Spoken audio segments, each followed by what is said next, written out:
Boa tarde. Então, nós vamos dar início à nossa última aula do quadrimestre, que é a aula sobre astrobiologia.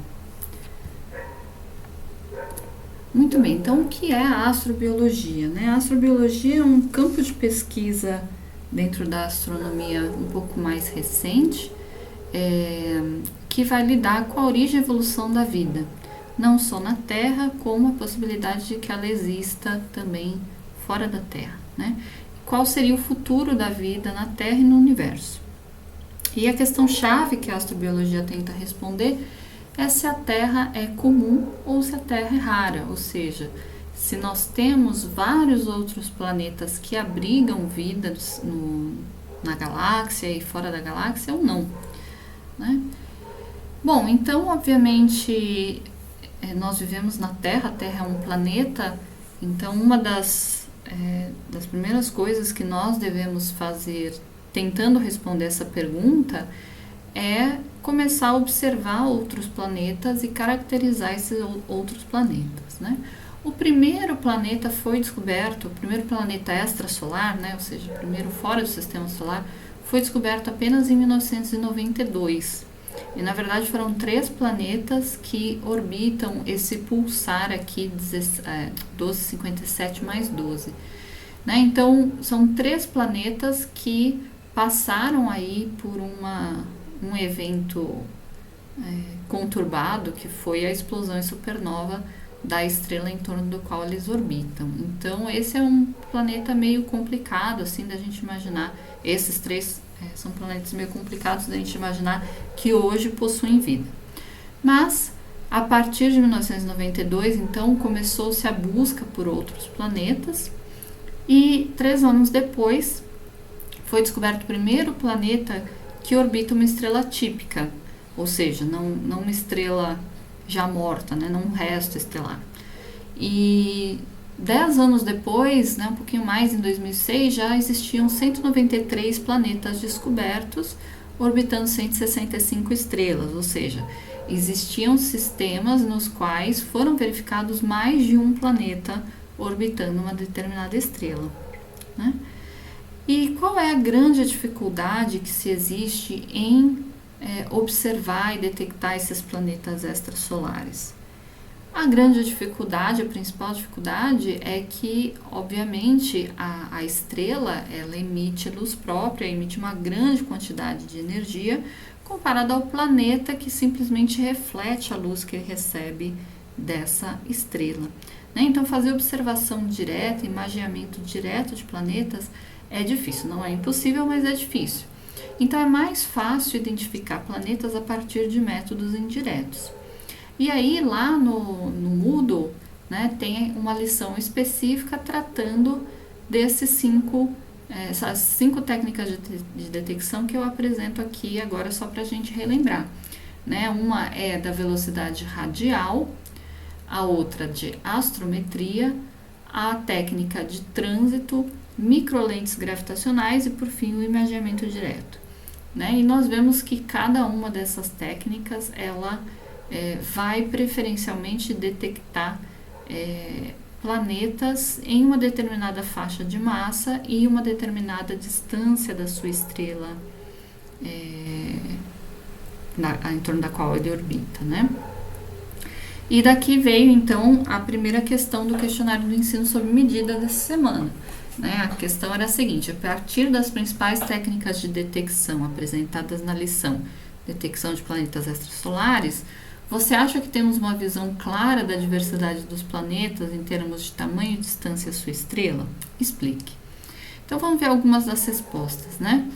Na verdade, eu coloquei aqui apenas uma resposta porque, de maneira geral, essa questão foi bem entendida. Algumas respostas mostraram uma certa falta de desenvolvimento em torno do que se queria colocar, né? Mas em geral foi bem compreendido. Então eu coloco aqui uma resposta, né, que diz não, pois os métodos usados atualmente para descobrir exoplanetas acabam criando uma situação de contorno em cima dos planetas e das estrelas que esses métodos são capazes de descobrir, o que restringe a diversidade real conhecida. Né? E aí, aqui o aluno fala em detalhes de cada um dos métodos, que eu vou pular, depois vocês podem ler com mais cuidado, e conclui, né, que com os métodos que temos hoje, só conseguimos descobrir exoplanetas com massas de aproximadamente entre 2 terras e 22 Júpiteres, o que faz com que não conseguimos descobrir planetas fora dessa faixa, por mais que eles existam. Além disso, também estamos presos ao fato que esses planetas se encontrem em estrelas, distâncias e linhas divisadas ideais, por mais que planetas nas demais condições também existam. Portanto, não temos uma ideia clara ainda da real diversidade dos planetas, e esse conceito é importantíssimo para evitarmos um viés de confirmação de que somente existem planetas e sistemas nas condições que conseguirmos medir. Exatamente, né? Então, a gente hoje está limitado pelas técnicas com as quais nós conseguimos descobrir esses planetas.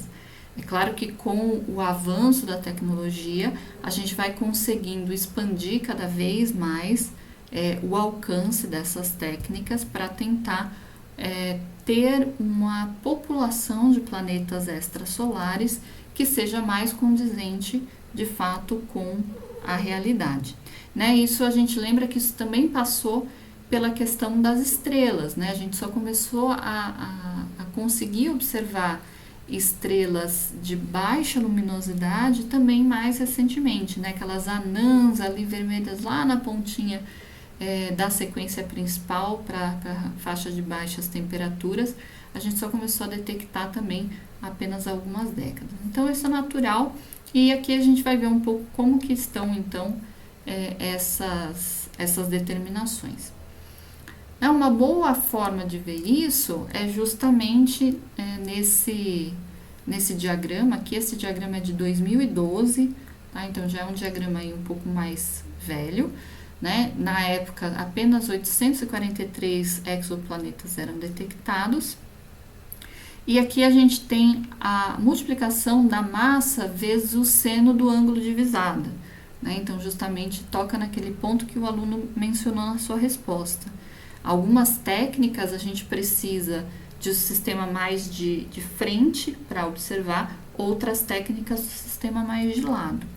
Né? Então, o que a gente vê aqui é que, com o passar do tempo, a gente foi conseguindo detectar planetas aqui na região de mais baixa massa. Né? A gente até tem alguns planetas aqui em torno de uma massa vezes o seno do ângulo, em torno de uma massa aqui, né? Então, a gente, com o passar do tempo, vai conseguindo expandir as possibilidades com as quais a gente detecta esses planetas. Então, uma das coisas importantes é a gente verificar a distribuição de massa. Né? Então, lá no começo, lá no final da década de 90, a gente conseguia detectar por velocidade radial apenas planetas muito massivos e que estivessem próximos às suas estrelas, né? Justamente para causar aquele bamboleio da posição da estrela devido à atração gravitacional desse planeta, né? Isso porque objetos grandes vão exercer mais atração gravitacional sobre as estrelas, né? Gerando então uma maior variação dessa velocidade radial. E isso também implica que a gente precisa de observações mais longas do que um período orbital de um planeta para confirmar a sua existência. Então, se a órbita do planeta for muito grande, né, ele demora muito para dar uma volta em torno da sua estrela e vai demorar mais tempo para a gente, de fato, identificar esse planeta. Né? Então, com o passar do tempo, esse efeito de seleção foi diminuindo um pouco. Então, mais um gráfico aqui, né? Em que a gente tem agora no eixo Y o ano de descoberta e aqui a massa do planeta em termos da massa de Júpiter, né? E a gente vê que conforme a gente vai passando no tempo, a gente começa a ter uma grande detecção de planetas aqui de massas menores. ou seja, os planetas de massas menores devem ser mais abundantes do que os planetas de massas maiores, mas a gente tem um pouco mais de dificuldade de encontrar planetas muito pequenininhos. Uma outra coisa importante da gente classificar nesses planetas é a metalicidade, né? Ou seja, quanto de elementos mais pesados que o hélio os planetas contêm. Em particular aqui, essa metalicidade apresentada é em função do conteúdo de ferro. E a gente começa a ver uma tendência, então, de os dados apontarem que planetas são encontrados preferencialmente em torno de estrelas mais ricas em metais, que são aquelas estrelas de população 1. Tá? Então, de certa forma, estrelas mais jovens, devem ter uma quantidade de planetas aí mais significativa. Só que tem um outro problema aqui nas nossas buscas por planetas extrasolares, que é a distância do Sol que a gente consegue observar de fato com essas técnicas. Então, a maior parte dos planetas observados até agora, eles estão aqui nas vizinhanças solares, mais ou menos 300 anos-luz em torno do Sol. E a gente sabe que o Sol está a 8 kPa do centro da galáxia. E do Sol assim, para a borda do disco tem mais uns 8 kPa. Então, note que é uma região muito pequenininha que a gente está conseguindo explorar de fato do sistema solar. E mesmo assim a gente já descobriu uma quantidade enorme de planetas, o que indica que planetas devem ser algo extremamente abundante no universo. E falando nisso, a gente teve recentemente, esse ano foi batido aí a marca de 5.000 planetas extrasolares detectados. Então, no momento a gente está com 5.014 confirmados e mais quase 9.000 candidatos a planetas ainda aguardando confirmação.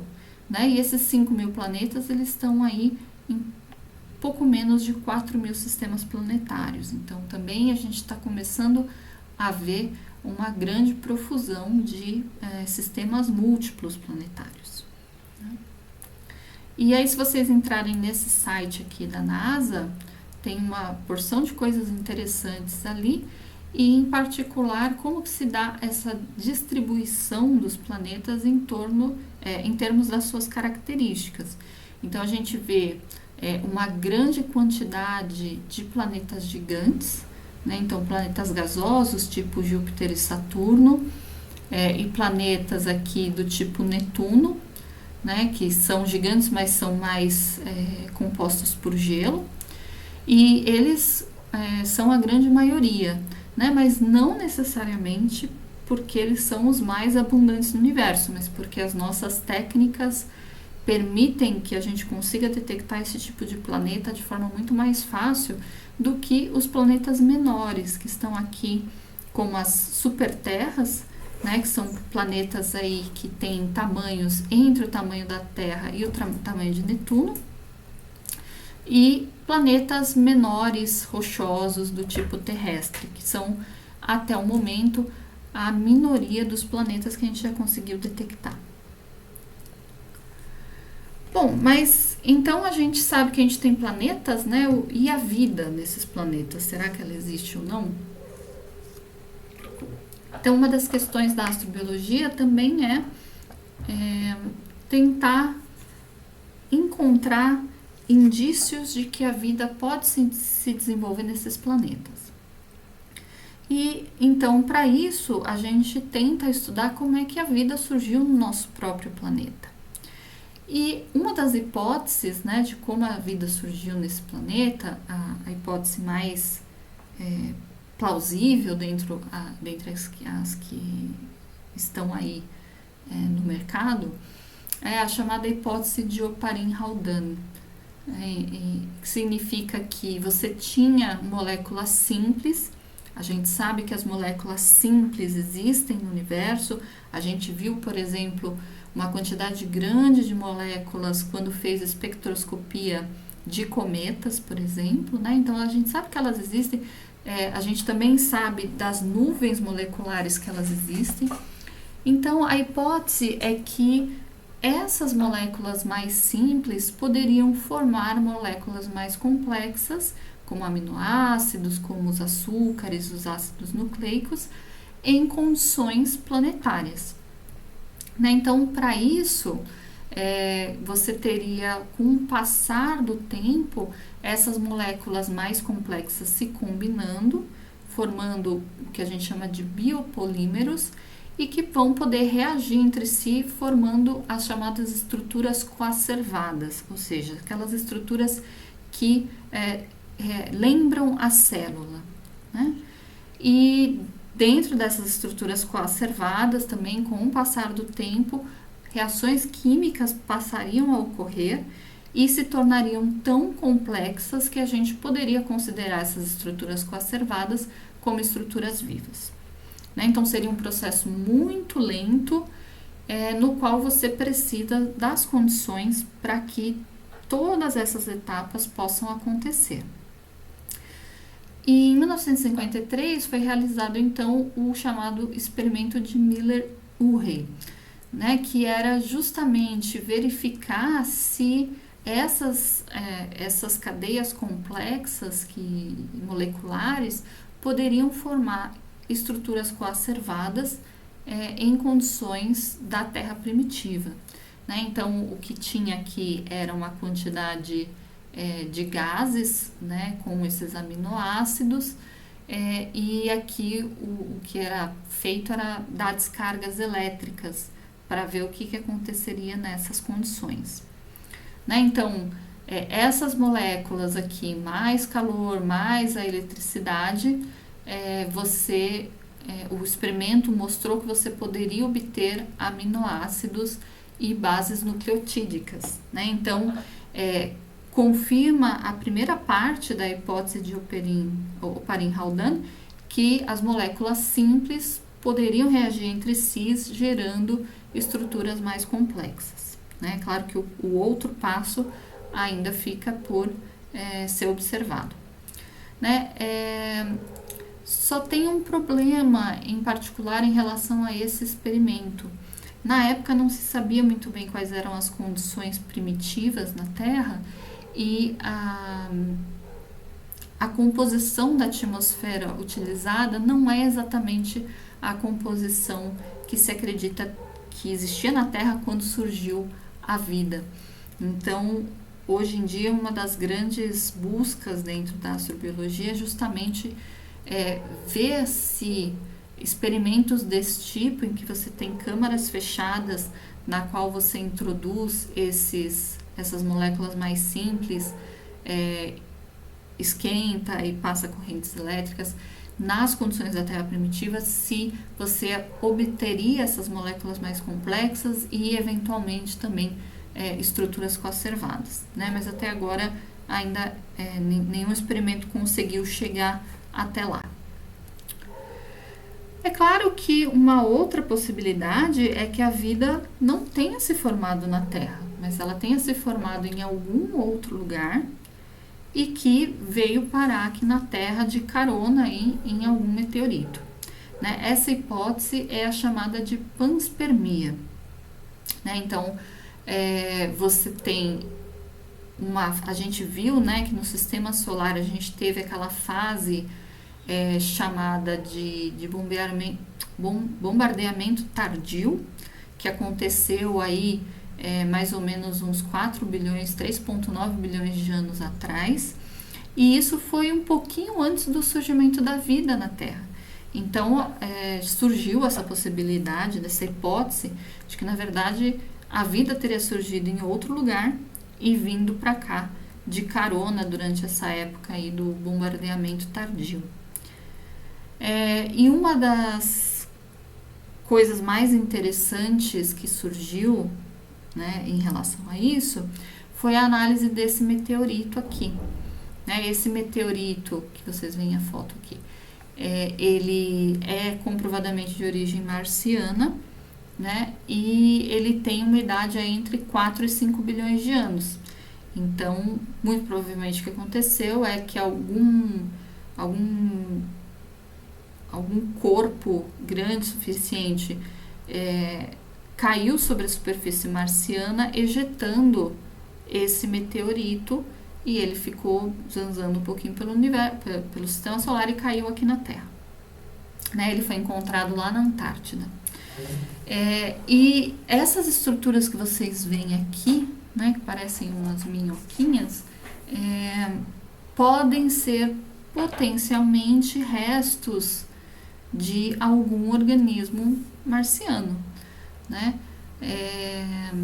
Ou não, ou pode ser que ele caiu aqui sem vida e vida que existia aqui na Terra acabou usando esse meteorito aí como casa durante o tempo e deixou essas estruturas que a gente observa aqui, né? Então, na verdade, ainda é uma grande questão em aberto em relação a esse meteorito, se isso indica que pode ter existido vida em Marte ou não.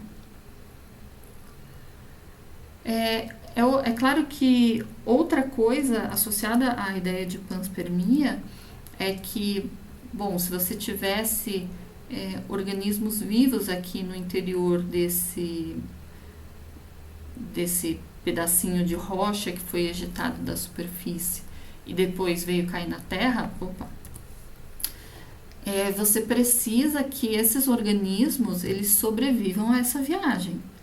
Né? Então, você precisa que eles saiam de um ambiente em que você tem uma atração gravitacional, uma temperatura bem definida, uma pressão atmosférica bem definida, que eles venham para um ambiente no qual você tem vácuo, no qual você tem baixa atração gravitacional, no qual a temperatura vai ser altamente variável, né, conforme esse objeto perambula aí pelo sistema solar, e depois cai em um outro planeta em que você vai ter novamente atração gravitacional, temperatura diferente e outra pressão, né? Então, ele precisa ser capaz de sobreviver a tudo isso e precisa ser capaz de sobreviver às altas taxas de radiação aqui quando ele está no meio interplanetário.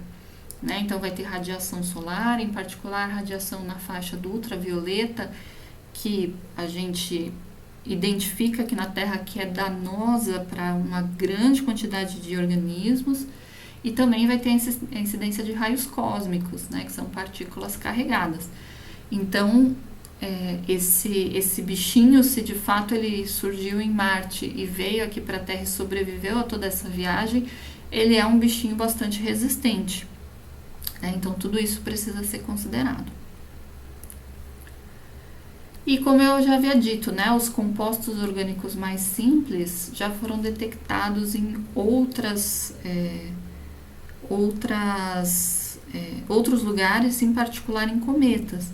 Então, a hipótese do que é chamado de neopanspermia não é que a vida em si veio de carona em um meteorito, mas que os componentes para dar origem à vida vieram de carona, por exemplo, num cometa.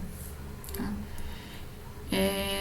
E também meteoritos, né? Se você faz análise de vários meteoritos aqui caídos na Terra, você vê a presença já de algumas moléculas um pouco mais complexas, como aminoácidos, como os aldeídos, os álcools. Então, pode ser que aquela fase de bombardeamento tardio, quando pouco depois surgiu a vida, pouco em termos astronômicos, pode ter sido desencadeada justamente pela queda esses compostos necessários para formar a vida vindo de cometas e meteoritos. Né? Então, eles podem ter enriquecido, né, o que a gente chama de sopa pré-biótica com essas moléculas. Né? Então, essa é a hipótese da neopanspermia. E aí, nas condições da Terra primitiva, né, você teria então esses compostos vindos de fora, né? E você tem uma série de fontes de energia aqui na Terra, como os vulcões, as fontes hidrotermais no fundo dos oceanos, né? Tormentas. Então você teria condições, de repente, de a partir do que veio de fora, dar origem à vida aqui no nosso planeta. Né? E a gente imagina que se isso aconteceu no planeta Terra, de repente isso pode acontecer em outros planetas também. Né? Então, uma das coisas interessantes é que, por exemplo, o robô Curiosity, que foi colocado lá em Marte, em 2018 encontrou material orgânico em Marte. Né? E esse material orgânico parece ter cerca de 3 bilhões de anos. Então, será que seria uma evidência de que Marte teve vida no passado? Uma outra coisa interessante também detectada em Marte foi variação nos níveis de metano na atmosfera marciana.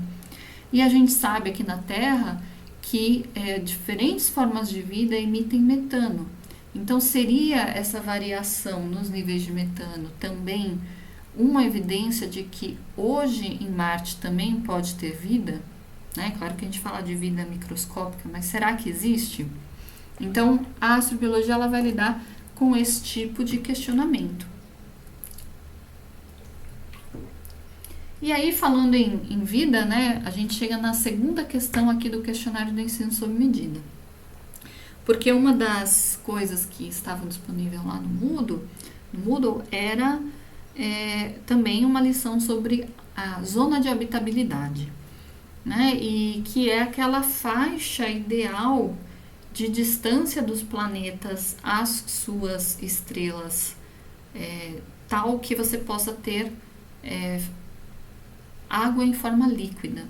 Né? A gente acredita que a água em forma líquida é fundamental para o estabelecimento de vida. Né?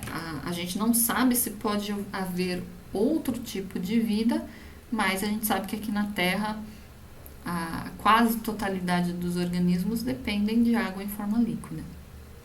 Né? E aí a pergunta era a seguinte, que você pode fazer um cálculo para estimar qual seria a temperatura de equilíbrio de um planeta em torno de uma determinada estrela, e quando você faz esse cálculo para a Terra, a temperatura de equilíbrio é de menos 19 graus Celsius. Esse valor está abaixo do ponto de congelamento da água e, para nossa sorte, não representa a temperatura média da Terra. Né? Então, a pergunta era que fator ou quais fatores que não foram levados em conta, né, nesse cálculo para obter essa temperatura tão baixa. Né? E o que isso pode significar para as análises de habitabilidade de planetas fora do sistema solar.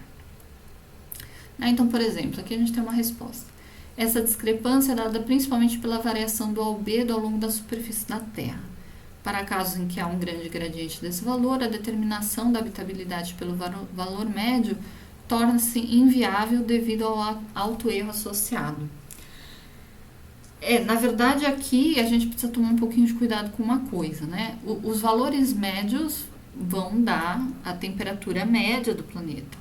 Né? É claro que variações locais vão implicar em valores também locais. Né? Então, por exemplo, se vocês lembrarem lá do sistema solar, né, a gente viu que existiam crateras, por exemplo, em Marte, que praticamente não recebiam a luz solar e que, portanto, ficavam a uma temperatura muito mais baixa do que os demais locais do planeta. Né? Isso também acontece, por exemplo, em Mercúrio. Mercúrio está muito próximo ao Sol, mas existem crateras que não recebem a luz solar, então elas têm temperaturas mais baixas. Tá? Mas isso não é o fator principal, que, na verdade, isso não é um fator relevante na Terra né, em termos da temperatura média. Bom, uma outra resposta, que essa sim indica qual é esse fator determinante, né, é que a resposta diz que as características de um planeta não se resumem ao seu tamanho, albedo e distância da estrela. Fatores intrínsecos ao planeta, como composição atmosférica e sua dinâmica, contribuem e alteram significativamente suas propriedades. Dessa forma, é possível encontrar planetas habitáveis fora da área delimitada, em que os fatores intrínsecos do planeta compensam as condições adversas à vida, ressaltando ainda que a vida pode acontecer de maneira bastante diferente do que conhecemos, e as nossas condições de habitável podem não se aplicar. Né? Exatamente. Então, aqui o principal fator é a questão da atmosfera. Né? Quando um planeta ele tem atmosfera, ele tende a homogeneizar, né? Pelo fato da atmosfera ser circulante, ele tende a homogeneizar um pouco a temperatura. E o fator mais importante aqui é que a Terra tem gases de efeito estufa na sua composição da atmosfera. E isso faz com que parte da radiação que iria para fora do planeta fique, na verdade, presa aqui na atmosfera. E aí, com a movimentação da atmosfera, existe uma distribuição dessa energia ao longo do planeta. Né? E é claro que a gente precisa lembrar que o efeito estufa foi fundamental, então, para o desenvolvimento da vida na Terra, mas hoje está atingindo níveis alarmantes e que prejudicam, podem colocar em risco toda a vida na Terra. Isso por conta das atividades humanas. Então, a gente não quer que a Terra se transforme em Vênus, onde o efeito estufa saiu de controle e resulta em um planeta extremamente quente. Né? Bom, mas a resposta desse aluno tocou em um outro ponto importante, né? Nossas condições de habitável podem não se aplicar, né? Então, demorou 4,5 bilhões de anos para surgir vida inteligente na Terra, mas apenas 1 bilhão para o surgimento de vida microscópica. Né? Em particular, essa vida microscópica, entre vida microscópica, a gente vai achar o que é chamado de extremófilo. Né? Então, o extremófilo é uma classificação nossa de que esses organismos vivem em ambientes extremos, né? Mas extremos para a nossa classificação do que é confortável para a vida. Né? Então, saudoso professor David Gilitinski sempre dizia que o habitat nunca é extremo para os seus habitantes. E uma dos locais mais interessantes onde a gente encontra essa vida extremófila são nos lugares gelados aqui da Terra. Né? Então, existem locais em que a temperatura está abaixo de zero ou de forma sazonal, né? Pode passar um longo período abaixo de zero, depois um longo período acima de zero, ou de forma permanente. Né? E a gente inclui aqui as camadas de gelo nos polos, a gente inclui aqui o chamado permafrost, que é uma camada subterrânea que é uma mistura de argila com gelo e que está permanentemente também congelado. E mais abaixo existem também algumas regiões, em particular na Antártida, em que você tem lagos lagos de água líquida abaixo de uma grande quantidade de neve e gelo. Né? Então, essa água é uma água super resfriada, mas ela está em estado líquido, né? Onde pode existir vida também. Né? Então, a gente observa a presença de vida em várias dessas situações. Né? Então, por exemplo, aqui no Tibete, aqui na Groenlândia, na Antártica, em particular, um dos estudos mais recentes que ocorreram em relação a um desses lagos de água supercongelada no fundo aqui da Antártida. Então, os russos foram cavar aqui um túnel para realmente conseguir acessar esse lago congelado e verificar se existia a presença de organismos ali, né? Então eles já conseguiram chegar quase no lago, falta um pouquinho para chegar lá, mas nesse caminho todo eles encontraram vida, tá? Então isso mostra pra gente que de repente a gente pode ter alguma situação similar em locais nos quais a gente, em princípio, acha que não teria vida, né? Em particular, a gente olha aqui no nosso próprio sistema solar. A gente tem em Marte as camadas de gelos nos 2 hemisférios, né?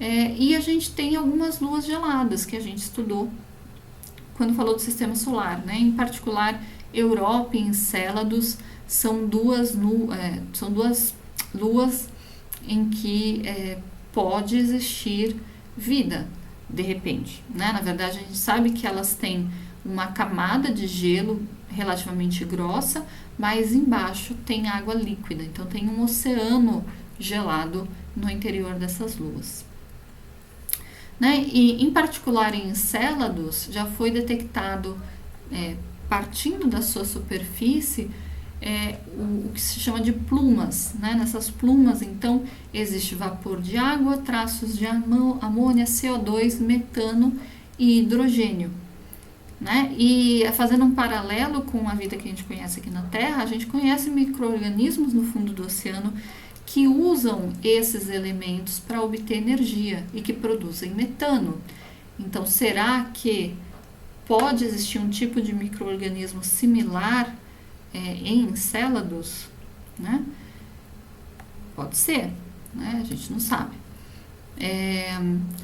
E em particular, né, o chamado permafrost é uma das regiões menos habitadas da Terra, mas é habitada, né? Então aqui a gente vê esses pontos vermelhos aqui indicam a região de vários permafrosts aqui na Terra.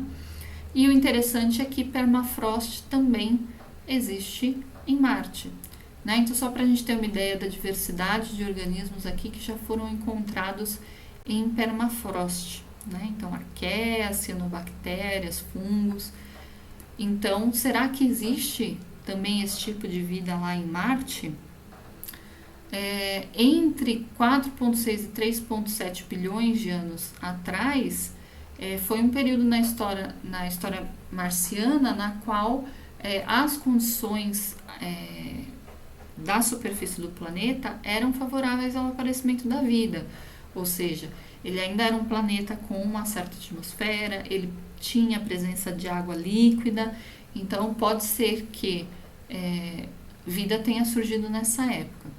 Em 3,7 giga-anos atrás, né, as condições na superfície de Marte passaram a ser desfavoráveis à sobrevivência. Marte perdeu sua atmosfera, não houve mais a presença de água líquida na superfície, né? E então a gente não acredita que hoje na superfície deva ter algum tipo de vida. Mas será que nessa época em que houve condições para a geração de vida em Marte, será que a vida nasceu, evoluiu e de repente se escondeu aí sob a superfície quando as condições ficaram adversas? E será que ela ainda existe ali, né? Então, será que o subsolo de Marte tem condição estável para a vida, né? Ou seja, tem uma temperatura estável? Isso a gente não sabe, mas a gente sabe que Marte é estável geologicamente, o que é uma boa indicação, né? E a gente sabe que existe água na superfície de Marte, né? Já foram detectadas por algumas algumas sondas, alguns equipamentos que já foram mandados para lá, né? Na Terra, né, a gente sabe que existe a vida no permafrost, mas aí numa escala de alguns milhões de anos, né? Aqui em Marte a gente estaria falando numa escala de giga-anos. Então, essa diferença temporal pode ter impedido que a vida continuasse lá até os dias atuais, né? Mas e se de repente houver água líquida sob o permafrost, né? Será que isso seria o suficiente para garantir a presença de vida atual no subsolo de Marte, né? E aí a pergunta se a água líquida sob o permafrost já foi respondida, né? Em 2003, esse radar aqui, o Mars Express, identificou um reservatório subterrâneo permanente de água líquida em Marte, a mais ou menos 1,5 quilômetros abaixo aqui da camada de gelo no Polo Sul. Né? Então, lá existe um lago com 20 quilômetros de diâmetro e uma profundidade de pelo menos 1 metro. Né? Essa água é bastante salinizada, né? Com bastante magnésio, cálcio e sódio. Né? Então, a pergunta é, será que existe alguma vida ali nesse lago subterrâneo? Né? A gente tem que arranjar formas de buscar a resposta a essa pergunta. Bom, falando em vida no universo, uma outra coisa importante que a gente tem que analisar e que é importante dentro do estudo da astrobiologia são as chamadas catástrofes astrofísicas. Então, você pode ter um planeta habitável, com todas as condições para a vida, e de repente ter algum evento astrofísico que perturba essa vida e de repente acabe com essa vida. Né? A gente já passou aqui na Terra por algumas catástrofes similares que acabaram com uma grande parcela da vida na Terra, mas não totalmente. Né? Então, que tipo de eventos seriam esses? Né? Vamos começar aqui pelos eventos energéticos, que jogam uma quantidade de energia muito grande no planeta num intervalo de tempo pequeno. Né? Esses seriam os surtos de raio gama, as supernovas e os surtos de raio-x. O que isso poderia ocasionar? Né? Você tem uma radiação direta vindo desses eventos. A gente sabe que a radiação ela pode ser danosa, ela pode quebrar o DNA das estruturas, pode produzir uma grande quantidade de radicais livres, né? E tudo isso é prejudicial, então, para a vida que passou por essa radiação. Além disso, a radiação direta é o efeito mais imediato desse tipo de evento, mas existe um efeito mais longínquo, que dura um pouco mais, que está relacionado a alterações na atmosfera. Né? Você tem uma grande quantidade de radiação penetrando a atmosfera, ela pode quebrar moléculas na atmosfera. Então, por exemplo, aqui a gente tem o ozônio, aquela camada de ozônio, né, na parte alta da atmosfera, que protege, né, a vida da radiação UV. Né? Se você destrói essa camada de ozônio, mais radiação UV penetra na superfície, isso pode causar sérios danos para a vida. Né? Então, a depleção de ozônio também pode ocorrer por conta desses eventos e pode ser, então, danoso. E, além disso, você pode ter um grande fluxo de raios cósmicos, em particular se o seu evento for uma supernova. Né? As supernovas, elas aceleram uma grande quantidade de partículas, né, naquela ejeção das camadas externas da estrela, e esses raios cósmicos ficam lá um tempo presos, acelerando, até que eles conseguem sair e aí vão povoar aí o meio interestelar. Então, se você tem um aumento de raios cósmicos, esses raios cósmicos não só eles vão interagir com a atmosfera, com os elementos da atmosfera, podendo causar alterações na atmosfera, mas também você tem uma grande quantidade de geração de radiação pela cascata de eventos que os raios cósmicos geram na sua passagem pela atmosfera. Então, você pode aumentar os níveis de radiação na superfície de uma maneira bastante prolongada. Né? Então, em 2002, esse grupo, né, o Benítez e colaboradores, eles propuseram que o excesso de ferro 60 que é encontrado em amostras do fundo de oceano vieram de uma supernova. Né? Então, pesquisas buscando a composição do fundo do leito do oceano indicam que mais ou menos 2 milhões de anos atrás houve um aumento de ferro 60. Né? O ferro 60 é um elemento radiativo, ele decai e ele é produzido em supernovas. Né? E isso pode então ter sido associado à explosão de uma supernova relativamente próxima à Terra que causou uma depressão de ozônio significativa. A gente sabe que o sistema solar está em uma região na qual a gente são bolhas, né? Tem várias bolhas de explosões de supernova na região aqui do sistema solar. E há também uma extinção de animais marinhos nessa transição aí do Plioceno para o Pleistoceno, que talvez esteja associada a essa supernova. Né? Então, existem observações que indicam a associação entre eventos de extinção na Terra e explosões de supernova. Então, são eventos que a gente tem que considerar quando olha para a possibilidade de manutenção de vida em algum lugar. Além disso, um gamma ray burst, caso ocorra próximo o suficiente da Terra, também deve causar danos. Né? Então, aqui a gente tem os dados da primeira tese de mestrado defendida em astrobiologia do Brasil, que realmente estudou esse tipo de efeito. Né? Então, usando aqui como exemplo quais serão os efeitos sobre dois tipos de bactéria. A E. coli, que é uma bactéria bastante comum, e a Radiodurans, que é uma bactéria extremamente resistente à radiação. Né? É um dos extremófilos que a gente conhece. E dependendo da distância que esse gamma ray burst poderia acontecer da Terra, né, e a direção do seu feixe, poderia haver problemas substanciais aqui em termos de manutenção da vida. Né? Então, além desses eventos que a gente mencionou em termos de energia que é colocada no planeta, a gente também tem os eventos de impacto. Né? Então, a gente sabe que impactos foram um processo bastante importante no sistema solar desde a sua formação. Né? Os próprios planetas rochosos foram gerados pela acreção de corpos menores por impactos, né? Quando a gente tinha os planetesimais que foram se juntando, formando corpos maiores.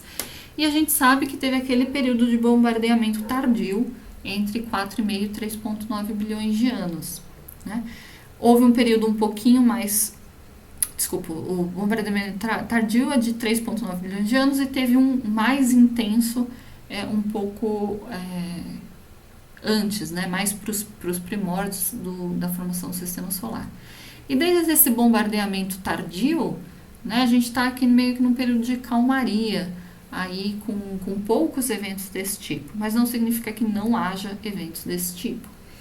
Né? Vocês certamente já ouviram falar no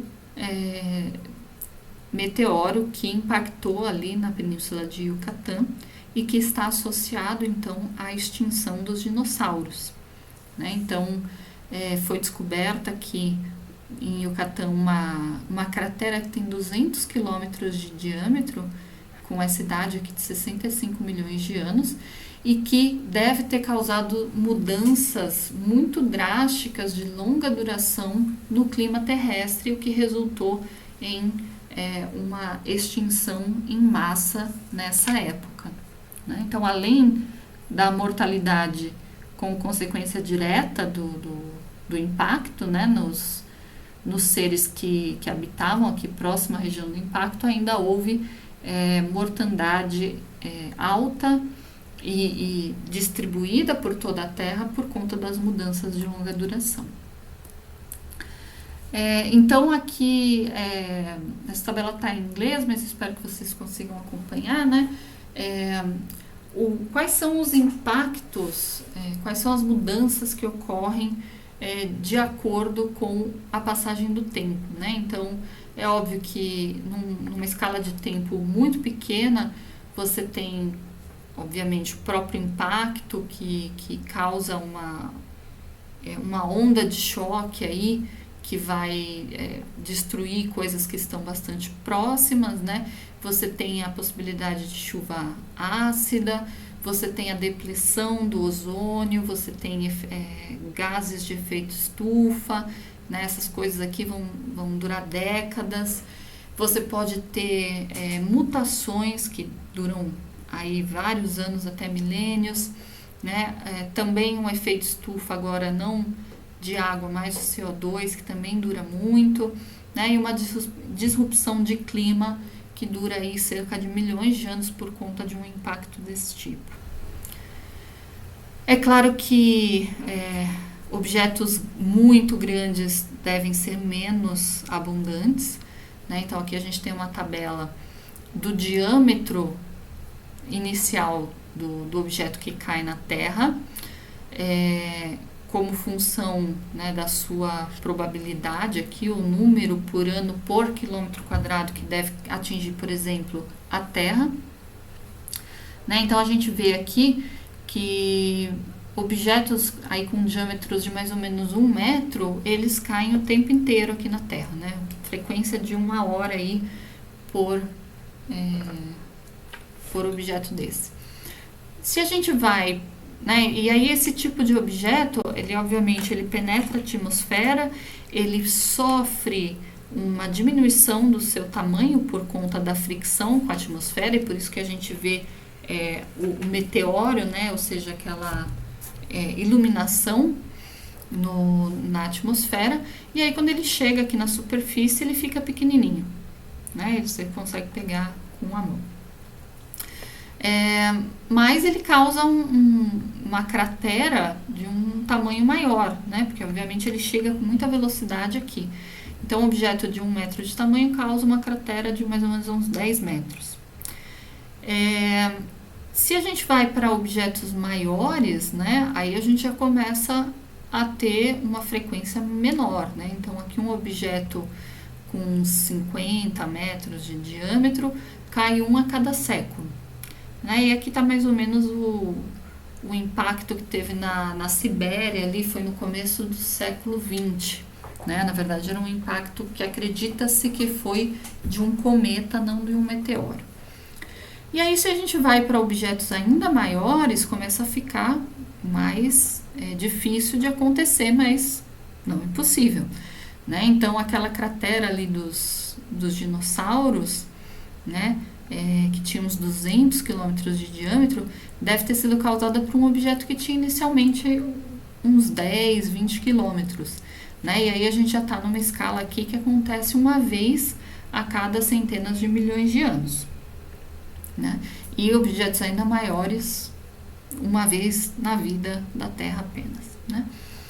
Então, existe a possibilidade de extinções em massa associada. Né? A mais recente dessas crateras grandonas que a gente observa na Terra é essa cratera aqui, no Arizona. Foi criado por um objeto que caiu aqui mais ou menos 49 mil anos atrás. Né? E essa cratera tem 1,2 quilômetros de diâmetro. E ela foi criada, então, por um meteorito que tinha mais ou menos 100 metros de diâmetro. Aqui no Brasil a gente tem a Serra da Cangalha, que é um resquício também de um impacto, de uma cratera de impacto, né, mas já bem mais antiga.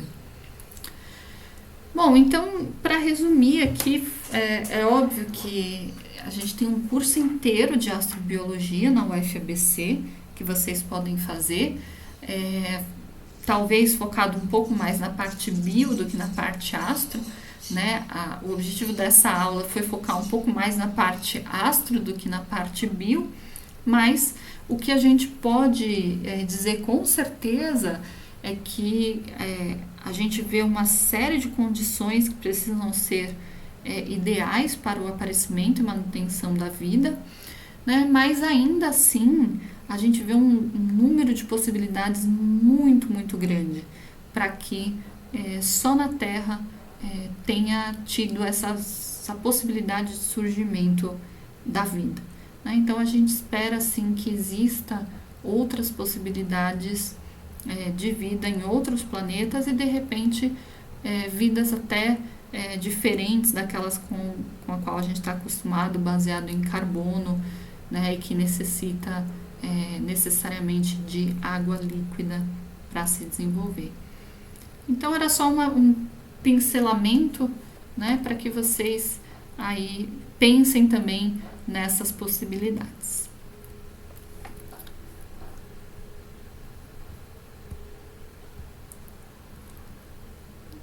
Temos perguntas?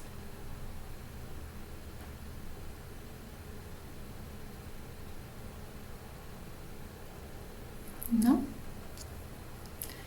Certo. Bom, então eu espero que vocês tenham gostado do curso, né? Tenham apreciado um pouco toda a beleza que a gente tem no universo, né? E todos os mistérios que ainda ficam aí pra gente pensar a respeito, né? E o nosso curso encerra por aqui e eu desejo um bom recesso a todos e quem sabe nos vemos presencialmente ainda esse ano.